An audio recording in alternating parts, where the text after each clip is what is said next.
Guys, if you want to share your mobile internet on your PC, then this video is just for you. If this is your first time here and want to learn more about computer internet applications, then make sure to hit the subscribe button and the bell notification icon so you don't miss anything.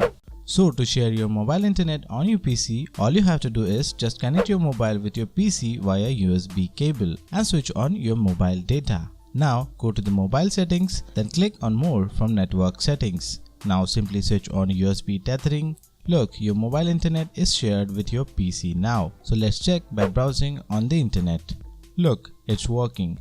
So guys, this is how we can share our mobile internet on our PC via USB cable. That's it guys for this video. If you like this video, do hit the like button down below, and if you want to see such more videos like this, then do hit the subscribe button down below. That's it for this video, and I'll see you on my next one.